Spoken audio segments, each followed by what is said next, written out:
Glory and evening grace, America. I'm Hugh Hewitt in Studio West on this Monday, February 17th. Happy President's Day.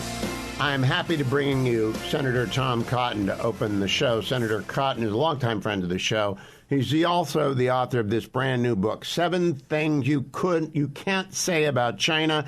It should be a bestseller. You can buy it today on Amazon. You can get it in a bookstore anywhere. 7 Things You Can't Say About China is an alarm bell in the night. Before I get to it, Senator, when you wrote this, you had to have finished this before Marco Rubio got selected Secretary of State, and therefore you joined the Gang of Eight as chairman of the Senate Intelligence Committee. Would you explain to people, first of all, what the Gang of Eight is and why that matters?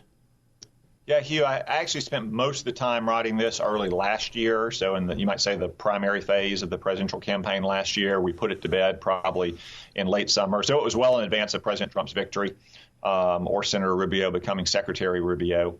And I published it because whoever won the election, whoever filled President Trump's cabinet, I wanted to ring the alarm bell for the American people about the grave threat China poses to us, not in the distant future, not in some grand strategic way, but right now, today, to you and to your family.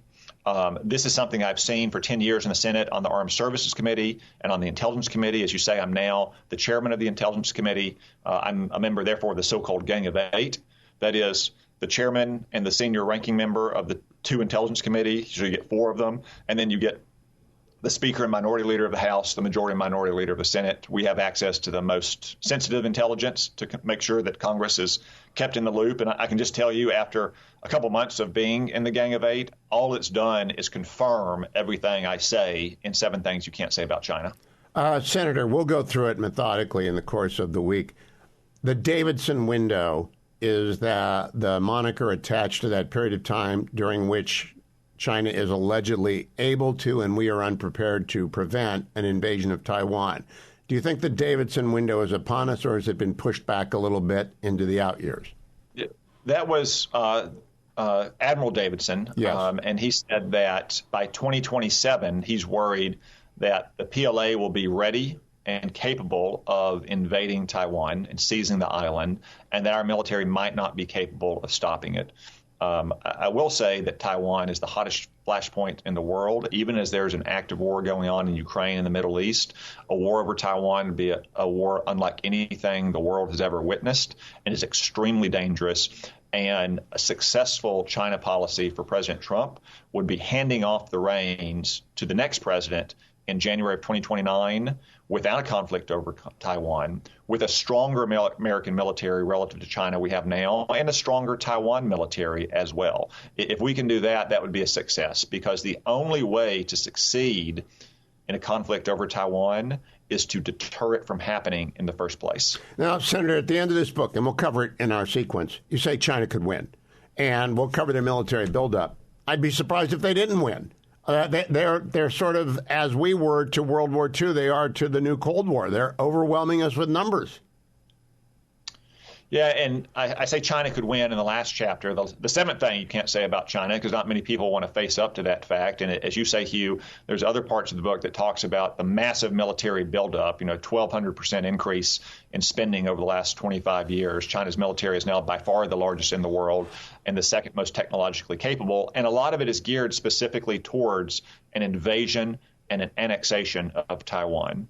Now, some people might say, it's like, well, why is that such a big deal? It's a small island. It's right next to China. It does have some disputed historical ties. Yeah, what China has done in Xinjiang and Tibet and Hong Kong is really bad, but that didn't cause catastrophic consequences. Why is Taiwan different? The answer is Taiwan just is different. For instance, Taiwan is the world's leading producer of semiconductors, which power a modern electronic digital economy. Everything from weapons to smartphones to appliances to televisions to vehicles, anything electronic and digital, really. They produce almost 60% of the world's basic semiconductor chips. They produce over 90% of its advanced chips. China is also what MacArthur called the unsinkable aircraft carrier and submarine tender. He said that at the beginning of the Korean War because he's worried that Mao and China, Communist China would take it over. He said it would be a disaster of the utmost importance for Taiwan to fall into the hands of a hostile power, Communist China then, Communist China now. So Taiwan is different because of its centrality to the global economy and its strategic position. And that's why America has always stood up. And even after we switched our recognition from Taiwan to China in 1979, for the status quo, for peaceful relations across the state, and for no forced unification of Taiwan and China. Now, Senator, you also write at length about what would happen if Taiwan were to be invaded. And you say it's a worldwide depression, but you skip over because it's strategic ambiguity at its best. Do you think we'll get involved? Do you think our Virginia-class submarines will sink their 3 carriers and their ro-ros and everything else? Well, Hugh, again, let me stress the only way to succeed in a conflict over Taiwan is to prevent it from happening.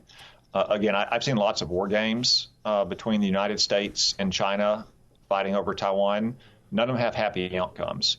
Even when the United States and Taiwan and our allies can, say, fight to a standstill, prevent Communist China from getting a foothold on the island, prevent them from blockading the island, the devastation is still massive. It is probably an instant worldwide depression, and it's a depression that would have a very long echo effect as well because of all that semiconductor manufacturing in Taiwan. You know, that's not like, say, oil and gas, whereas if you had a war in one country that produced a lot, sure, you'd have a spike, but other countries could backfill it because it's a basic commodity. Those are very exquisitely manufactured products that are very hard to replicate anywhere else. We've tried to do so here in America over the last few years, and we haven't had great success. So any kind of conflict whatsoever would be devastating to Americans' well-being, to our safety, to our prosperity. That's why we have to be strong in the defense of Taiwan against China, continue to arm Taiwan, encourage Taiwan to spend more on its defense and more on the right things, and make sure that our military is ready to prevent a war. Now, the two things I want to make sure I get into the very first. People have to listen all week long to get everything about 7 things, or a primer. You need to actually go get the book and buy it for your friends, and every teacher's got to get it. But that if that Taiwan invasion comes, deterred or not, if it happens, markets will crash. I mean, trillions and trillions and trillions of dollars of the equity of people listening to this show, though they have nothing in a Taiwan stock, it will be a Great Depression unlike the Great Depression. Am I overstating it, Senator?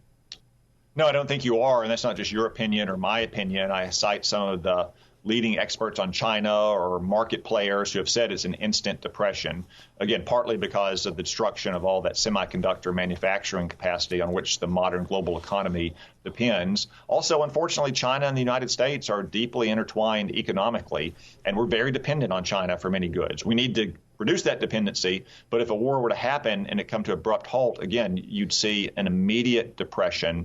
You'd see stock market values wiped out, the life savings of families wiped out as well. That's, once again, why the only way to prevail in a conflict over Taiwan is to deter China from going for the jugular in the first place. So, Senator, do we have things they don't know about that might deter them? In other words, I'm going back 6 years now or 7 when Secretary Pompeo was Director Pompeo at the agency, and I did an interview with him. He said, I can't tell you what we've got, but we got some stuff. Do we have some stuff that they have to worry about? Well, of course, I can't tell you if we have any secret stuff that might make China a little bit more worried than just what they can see, for instance, at our bases in Japan or in Guam, what we have on an expeditionary basis in places like the Philippines. Obviously, our military has lots of very sensitive special access programs that we don't share with our adversaries. I will say I'm still very worried about any kind of conflict over Taiwan because it would result, again, in an immediate depression. And even if we could fight China off to a standstill, that would still happen. Now, you're beginning a book tour. Do you expect any of your interlocutors from legacy media to press hard on this? Because as one of the things we'll talk about, legacy media is owned by China or influenced by China to a great extent. Yeah, I write later in 7 Things You Can't Say About China how China has infiltrated our society. Take Hollywood, for instance. It's pretty widely known that we haven't had a Chinese villain in a movie for many decades, at least since 1997 when Brad Pitt made 7 years in Tibet. And he and this movie studio are essentially banned in China. But did you know that every major news network in America, except for Fox, is owned by and affiliated with a Chinese or Hollywood movie studio, all of whom depend on access to the very lucrative Chinese movie market. So it's not a surprise that you have networks that don't ask a single question about China in a presidential debate, for instance. And I don't trust them to report fairly and frankly on China. It's not a surprise that Fox News is the one that is toughest on China, again, because they're not owned by a movie studio. They're not affiliated with a movie studio. Well, you'll be back all week, and I'm going to be following your book tour just to see whether or not any of the networks cover this. 7 Things You Can't Say About China by Senator Tom Cotton, chairman of the Senate Intelligence Committee. He's not going to have a Mandarin edition that's sold in Beijing, but you ought to go out and get it right now. It's available at Amazon. It's in every bookstore in America, and you need to read it. You need to have your kids read it. You need to have their teachers read it. Everybody's got to read 7 Things You Can't Say About China. Thank you, Senator Cotton.